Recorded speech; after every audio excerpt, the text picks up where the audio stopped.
ایک بڑی شاندار ایمان افروز حکایت سنیے کہ ایک پہلے ملفوظات اعلیٰ حضرت میں بڑا شاندار قول ہے کہ اہل کشف فرماتے ہیں تمام جانور اللہ کی تسبیح بیان کرتے ہیں، جب تسبیح چھوڑ دیتے ہیں اس وقت ان کو موت آتی ہے، یعنی ہر پتا تسبیح کرتا اور جس وقت وہ غفلت کرتا ہے تسبیح سے تب وہ پتا درخت سے جدا ہو کر گر پڑتا ہے۔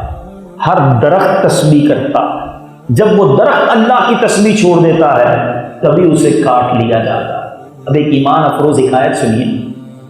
ملک یمن میں ایک شخص دریا کے کنارے مچھلیاں پکڑ رہا تھا، اس کے پاس ایک بچی بیٹھی ہوئی تھی اور جب بھی کوئی مچھلی ہاتھ آتی وہ شخص اٹھا کر اسے ٹوکری میں رکھ دیتا، وہ شخص مچھلی پکڑتا ٹوکری میں ڈال دیتا، پیچھے اس کی بیٹی بیٹھی تھی وہ مچھلی اٹھاتی اور دریا میں ڈال دیتی، باپ پکڑ کر ٹوکری میں ڈالتا، بچی ٹوکری سے نکال کر پانی میں ڈال رہی۔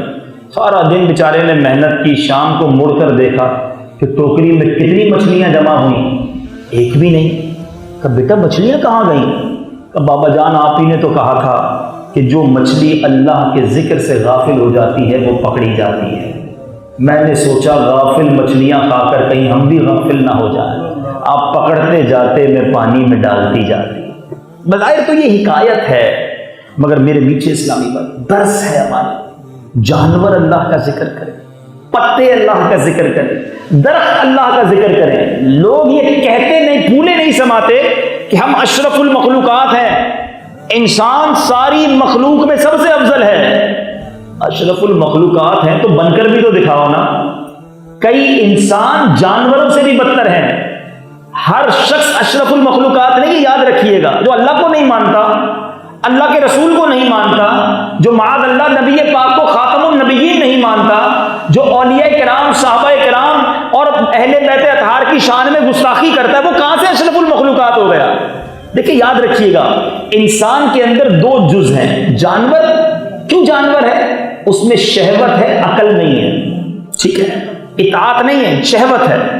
فرشتے کیوں فرشتے ہیں؟ اتنا بڑا مقام، ان کے اندر فقط اطاعت ہے، عبادت ہے، شہوت نہیں ہے۔ انسان وہ ہے جس کو عقل بھی دی گئی، شہوت بھی دی گئی۔ جو انسان شہوت کو، نفسانی خواہشات کو دبا کر اپنی عقل کو دین کی طرف، اللہ کی اطاعت کی طرف استعمال کرتا ہے، بعض علماء فرماتے ہیں وہ فرشتوں سے بھی زیادہ افضل ہو جاتا ہے۔ اور جو اپنی شہوت کے پیچھے، اپنی خواہشات کے پیچھے جو دل چاہتا ہے وہ کرتا ہے، اللہ کی نافرمانی کرتا ہے، وہ حیوان سے بھی بدتر ہے۔ حیوان کے پاس تو عقل نہیں تھی نا، مگر تمہارے پاس عقل بھی تھی پھر بھی تم حیوان بن گئے، تو یہ فرق ہے۔ تو یہاں یہ بات سیکھنے والی ہے کہ جو چیز غافل ہوتی ہے وہ پکڑی جاتی ہے۔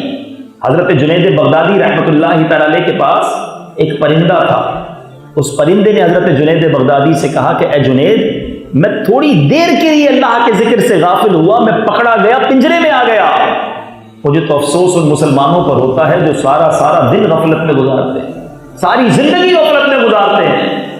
اے میرے میٹھے اسلامی بھائیوں، ٹھیک ہے آج اگر کوئی نماز نہیں پڑھتا، کوئی اللہ کا ذکر نہیں کرتا، کوئی حرام کام کرتا ہے، اس کو پکڑا نہیں جا رہا، مگر ایک دن آئے گا جس دن ایک ایک دن کا حساب دینا ہوگا، نماز نہ پڑھنے کا حساب دینا ہوگا، گناہ کرنے کا حساب دینا ہوگا، حرام دیکھنے کا حساب دینا ہوگا۔ اس دن کیسے حساب دیں گے؟ اور یہاں کو یہ نہ سمجھے کہ جو مچھلیاں پکڑی جاتی ہیں وہ کھا نہیں سکتے، یہ صوفیانہ بات ہے کہ غافل مچھلیاں کیا کھائیں، لیکن مچھلی جو پکڑی جائے، ظاہر جانور پکڑا جائے گا تو ہم کھائیں گے نا، انسان کی خوراک ہے، اس سے تو کھانے میں حرج نہیں ہے، مگر درس حاصل کیجئے کہ یہ واقعی سیکھنے کی بات ہے کہ جانور ذکر الہی ترک کرے تو پکڑا جائے، مارا جائے، انسان ذکر الہی کتنا کرتا ہے اور نہیں کرتا۔ نماز یہ افضل طریقہ ہے ذکر کرنے کا، بدنی ذکر بھی ہے، زبانی ذکر بھی ہے، مگر آج بہت بڑی تعداد مسلمانوں کی نماز نہیں پڑھتی۔ کئی لوگ ملتے ہیں کہتے ہیں یار فجر میں آنکھ نہیں کھلتی، 4 نمازیں پڑھ لیتا ہوں، ایسے بھی ہیں جو 4 بھی پڑھ لیتے ہیں، کہتے ہیں فجر میں آنکھ نہیں کھلتی۔ ان سے میرا سوال ہے کہ کبھی آپ کی 6 بجے کی ٹرین ہو وہ مس ہوئی ہے؟ کبھی فلائٹ ہو صبح وہ مس ہوئی ہے؟ 2 بجے لانچ ہے تو شاید آپ اس بارے میں رات کو سوتے ہی نہیں ہوں گے، یا آنکھ لگ گئی تو پھر لانچ مس ہو جائے گی، اتنی فکر ہے کہ لانچ مس نہ ہو جائے، فجر مس نہ ہو جائے، اس کی کسی کو فکر ہے؟ جان بوجھ کر نماز قضا کرنے والے سے اللہ سخت ناراض ہوتا. جو جان بوجھ کر ایک نماز قضا کر دینا اس کا نام جہنم کے دروازے پر لکھ دیا جاتا. آج بٹ جزیرے میں لوگوں کو پتا ہے یہ قاسم صاحب کا گھر ہے, یہ منیر کا گھر ہے, یہ عبداللہ کا گھر ہے. کیوں؟ آپ کا گھر ہے نا, آپ کا نام لکھا ہوگا. جہنم کے دروازے پر مسلمان کا نام لکھا جائے, اس سے بڑی بربادی کیا ہے؟ اس کو آسان نہ لو. آپ کاروبار پر ہیں, آپ نوکری پر ہیں, آپ کدھر بھی ہیں, نماز قضا نہیں کرنی. پھر نیت کرو کہ انشاءاللہ آج کے بعد کوئی نماز قضا نہیں ہوگی. پلیز خدا را اپنی آخرت کی فکر کیجیے. میں مسلمان ہوں, مجھے نیک اعمال لے کر جانا ہے, اللہ کو راضی کر کے جانا ہے, ایمان والی موت لے کر جانا ہے, تو اس کے لیے اللہ کی عبادت والی زندگی گزارو. آمین بجاہ النبی الامین صلی اللہ علیہ وسلم.